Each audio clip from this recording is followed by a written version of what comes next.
საქართველოსთვის C ჰეპატიტის პრობლემა გახდა საკმაოდ აქტუალური.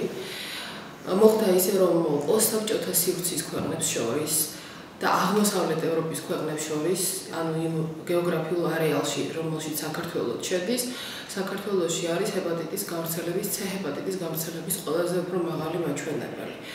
ასეთი მაღალი მაჩვენებელი არ არის ისეთი ტიპის და ისეთი მეზობელ ქვეყნებში, როგორიც არის თქვა ან რუსეთი, ან უკრაინა, თუნდაც იგივე აზერბაიჯანი და სასონხეთი. ძვირად ღირებული არის მკურნალობა და არ არის ხელმისაწვდომობა მკურნალობაზე და შესაბამისად C ჰეპატიტი, რომელიც ქრონიკული დაავადებაა და საბოლოო ჯამში მთავრდება ისეთი შეუქცევადი ცვლილებებით, სასიცოცხლო მნიშვნელოვანი ცვლილებებით, როგორც არის ღვიძლის ციროზი, ღვიძლის კიბო და ღვიძლის უკმარისობა, საბოლოო ჯამში ამას მივყავართ ძალიან დიდ ჯანდაცვის პრობლემამდე. რაც შეეხება ამ კამპანიას, რომელიც არა მხოლოდ საქართველოში, არამედ მთელ მსოფლიოში მიმდინარეობს და კამპანიის ძირითადი ამოცანა არის, რომ გაიზარდოს ფინანსური ხელმისაწვდომობა პრეპარატებისადმი, ისე როგორც ეს მოხდა შიცის პრეპარატებისადმი 2004 წელს. მინდა გითხრათ, რომ ამ კამპანიამ გარკვეული ძვრები ნამდვილად მოგვცა. პირველი არის მაგალითად ის, რომ დიაგნოსტიკა გახდა ხელმისაწვდომი და მუნიციპალიტეტმა აიღო თავის თავზე, ვთქვათ, და ეროვნულ სკრინინგ ცენტრში უფასოდ აკეთებენ დიაგნოსტიკას C-სანდის სხეულებზე, რაც საკმაოდ ერთ-ერთი, ვთქვათ, წინ გადადგმული ნაბიჯია. და გარდა ამისა, არსებობს კიდევ ასეთი ინფორმაცია, ჯანდაცვის სამინისტროში შექმნილი არის ასევე სამუშაო ჯგუფი, რომლებიც განიხილავენ გარკვეულ სუბკატეგორიებს მოსახლეობისას, რომელთა მკურნალობა შესაძლებელია სახელმწიფომ აიღოს თავის თავზე. ვთქვათ, განიხილავენ ბავშვებს, რომლებსაც აქვთ C ჰეპატიტი, ან განიხილავენ ქალებს, რომელთაც აქვთ C ჰეპატიტი, ან ვთქვათ, განიხილავენ იმ პოპულაციას მწვავე C ჰეპატიტი დაავადებულებს, რომელთაც პოპულაციაში მკურნალობის, ასე ვთქვათ, მაქსიმალური გამოსავალია, იმიტომ რომ მწვავე C ჰეპატიტით დაავადებულს თუ მკურნალების შემთხვევით 96%-ში გამოჯანმრთელდება ქრონიკული ჰეპატიტისგან განსხვავებით. არ ვიტყოდი მე, რომ ამ დაავადების შესახებ ინფორმაცია არის სწორი. არის ინფორმაცია მოსახლეობაში, არის, მაგრამ ეს ინფორმაცია არის ძალიან მცდარი. პირველი დავიწყოთ იქიდან, რომ არავინ თვითონ ჰეპატიტით დაავადებულიც ხშირად მას პრობლემად არ თვლის. იმიტომ რომ არაფერი აწუხებს. სამწუხაროდ ამ დაავადებას იმდომად შეაქვეს სახელი ჩუმი მკვლელი, რომ პაციენტი ცხოვრობს ჰეპატიტით ყველანაირი თვალსაჩინო ჩივილის გარეშე.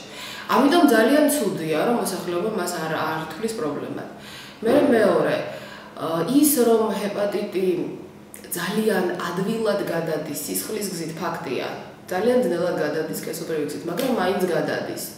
ამდენად თუ შენ იცავ ჯანმრთელი ცხოვრების წესს, არავითარ შემთხვევაში ეს დაავადება არ გადაგედება.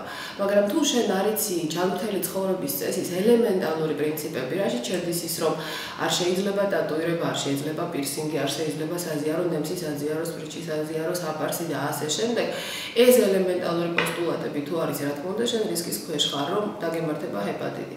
პირადად ჩემთვის, როგორც ამ დარგის ექსპერტისთვის, პირადად მევთვლი, რომ მოსახლეობაში ამ დაავადებაზე არ არის სწორი ინფორმაცია. ზუსტად რა პროფილაქტიკაც ჭირდება, შიც იგივე ჭირდება ჰეპატიტსაც, იმიტომ რომ მათი გადაცემის გზები აბსოლუტურად იდენტურია. ამიტომ რომ მოხდეს გაერთიანება, თქვათ, ამ ორი დაავადების პროფილაქტიკის, ეს ძალიან კარგი იქნება. შიცის მხრივ ძალიან ბევრი პროფილაქტიკური პროგრამები მუშაობს და უბრალოდ იქ რომ ჩაემატოს ჰეპატიტი და ეს რომ პარალელურად წავიდეს, ძალიან ეფექტური იქნება და რაღაც ცოტა, ასე ვთქვათ, ხარჯეფექტურიც გახდება. ანუ პირველი აუცილებლად სახელმწიფომ უნდა თავისთვის თქვას, რომ დიახ, ეს ჩემი ქვეყნისთვის პრობლემაა. პრობლემა თუნდაც იმიტომ, რომ ახალგაზრდები არიან ალბათ, ანუ ის პოპულაცია მოსახლეობის, რომელიც იძლევა ბიოლოგიურ პროდუქტს, რომელიც იძლევა ინტელექტუალურ პროდუქტს, ხო და ძალიან საწყენია, რომ ისინი ალბათ არიან. სკოლას რო ამთავრებს ევროპელი და ამერიკელი ახალგაზრდა, მან ძალიან კარგად იცის, რა ავნებს მის ჯანმრთელობას და რა არ ავნებს. და თუ ის აკეთებს რაღაცას, რაც ავნებს მის ჯანმრთელობას, ის მას შეგნებულად აკეთებს. ხო? და ჩვენთან ასეთი რამე არ ხდება. ჩვენთან ცოტა ეს ყველაფერი ესე არის, ეფემერულად არის, რა არ არის, ასე ვთქვათ, მკაფიოდ გარკვეული ახალგაზრდისთვის და პირადად მე ვთვლი, რომ ჯანმრთელობის განათლება, ან ჯანსაღი ცხოვრების წესის პრინციპები, აი რაღაცა ასეთი სახელით და სათაურით სკოლაში ბოლო 2 კლასში მაინც ეს აუცილებლად უნდა იყოს.